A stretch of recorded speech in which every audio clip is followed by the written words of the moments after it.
Bore नस्ल के बकरों को पाल के आखिर कितना प्रॉफिट गेन किया जा सकता है। अगर आप भी गोट फार्मिंग बिजनेस स्टार्ट करने की सोच रहे हो या जानना चाहते हो कि आखिर बोर ब्रीड से कितना प्रॉफिट हो सकता है अगर इंडिया में इनकी फार्मिंग करी जाए, तो बिल्कुल सही जगह आए हो आप। बोर गोट्स, इन्हें बोर बोक के नाम से भी जाना जाता है। ये एक साउथ अफ्रीकन ब्रीड है जो पूरी दुनिया में फेमस है अपने impressive growth rate, fast weight gain और हाई क्वालिटी मीट की वजह से। गोट फार्मिंग, खास तौर पे बोर गोट फार्मिंग ज्यादातर लोग इसलिए करते हैं क्योंकि इसमें कई तरह के बेनिफिट्स हैं और मोटा प्रॉफिट भी होता है, क्योंकि इंडिया में हाईएस्ट क्वालिटी मीट की डिमांड दिन ब दिन बढ़ती जा रही है। अब सवाल आता है कि गोट फार्मिंग करने के लिए बोर ब्रीड के बकरे ही क्यों पालें, क्योंकि इंडिया में बहुत सी ब्रीड्स हैं एक से बढ़ के एक, जिसमें से 26 तो रजिस्टर्ड ब्रीड है, तो बोर ही क्यों। तो जो बड़े फार्मर्स है वो कई तरह के रीजंस बताते हैं बोर ब्रीड को चूज करने का over any other Indian breed, और फायदा भी उन्हें ज्यादा मिलता है बोर गोट्स की फार्मिंग करके। बोर को चूज करने का सबसे पहला रीजन है इनकी फास्ट ग्रोथ रेट, मतलब बहुत कम टाइम में बहुत अच्छा वेट गेन कर लेना। दूसरा रीजन है कि ये जल्दी मेच्योरिटी रीच कर लेते हैं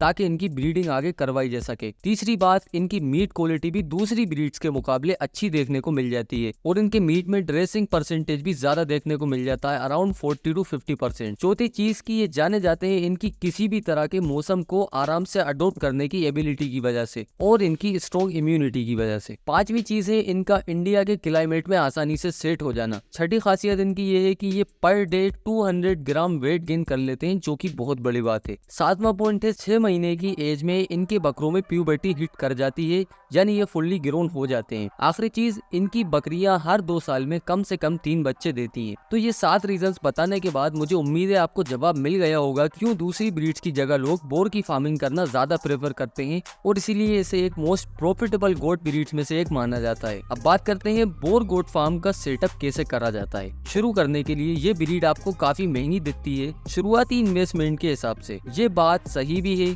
कि बोर फार्म सेटअप करना थोड़ा महंगा पड़ सकता है, लेकिन प्रॉफिट भी फिर उतना ही निकाल के देती है ये ब्रीड। एक अंदाजे के लिए अफ्रीकन बोर गोट की प्राइस डिपेंड करती है कुछ फैक्टर्स पे, जैसे genetic quality, reproduction rate and meat quality. चलिए अब बात करते हैं कि आप कैसे सेटअप कर सकते हो बोर ब्रीड का फार्म। सबसे पहला स्टेप है अच्छी क्वालिटी के बकरों का स्टॉक चूज करना और उसे खरीदना। इसमें आपको करना पड़ेगी थोड़ी सी रिसर्च कुछ कंपनीज के बारे में जो बोर गोट्स को सेल करती है इंडिया में, जैसे राजस्थान बोर गोट फार्म या तमिलनाडु बोर गोट फार्म। सिर्फ ये दो ही नहीं, आपको सारे स्टेट्स में देखना पड़ेगा कि कहाँ से आपको सबसे अच्छी क्वालिटी और सबसे कम प्राइस में बकरे मिल रहे हैं। और ये बात भी सच है कि सबसे ज्यादा लोग इस बात को लेकर परेशान रहते हैं कि सबसे ज्यादा अच्छे तरीके से कौन से स्टेट में बोर बकरों को पाला जा सकता है। तो मैं आपको बता दूं, ऐसा कुछ नहीं है कि किसी एक स्टेट में ही अच्छे पलेंगे दूसरे में नहीं।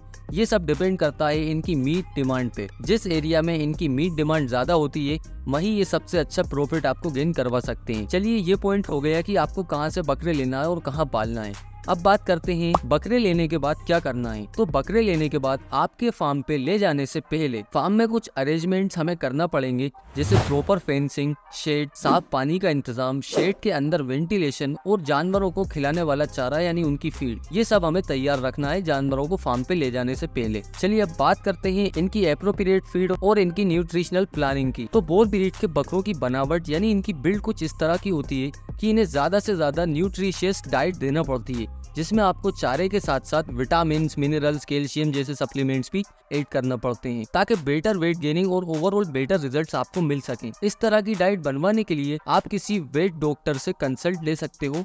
वो आपको एक अच्छी और बैलेंस डाइट का प्लान बना के दे देगा। वो आपको ऐसी डाइट बना के देगा जिससे आपके जानवरों को मिनरल्स, विटामिन, एंटीऑक्सीडेंट्स और प्रोटीन, इस तरह की सारी चीजें ही सही मात्रा में मिल जाएंगी ताकि उनकी ग्रोथ में मदद हो सके। साथ ही इससे जानवरों का वेट गेन भी अच्छा होगा और मीट क्वालिटी भी इम्प्रूव होगी। बोर पालने के लिए हमारा आखिरी काम बचता है इनकी मेडिकल केयर। अपने बकरों को हेल्दी रखने के लिए आपको एक डॉक्टर तो अरेंज करना पड़ेगा जो बकरों को रेगुलरली चेकअप करेगा ताकि पता चले इनमें कोई कमी या बीमारी तो नहीं। साथ में वैक्सीनेशन, डीवॉर्मिंग और मेडिसिन वगैरह भी वो देख लेगा, जो एक किसी भी फार्म में बहुत ही इंपॉर्टेंट चीज है। जो पॉइंट्स मैंने आपको बताए हैं खरीदने से लेके पालने के तरीके तक, इन्हें फॉलो करके आप अच्छा प्रॉफिट भी गेन कर पाओगे और एक सक्सेसफुल फार्म भी डेवलप कर सकोगे। और इंडिया में बोर ब्रीड की गोट फार्मिंग आने वाले सालों में आगे भी बढ़ने वाली है, तो ये अच्छा टाइम है इसको स्टार्ट करने का। और गोट फार्मिंग के बिजनेस को इंडियन गवर्नमेंट भी प्रमोट करती है। तो अब सवाल आता है कि आखिर कितना प्रॉफिट निकाल सकते हो आप इस ब्रीड को पाल के। तो ये डिपेंड करता है आपकी इन्वेस्टमेंट पे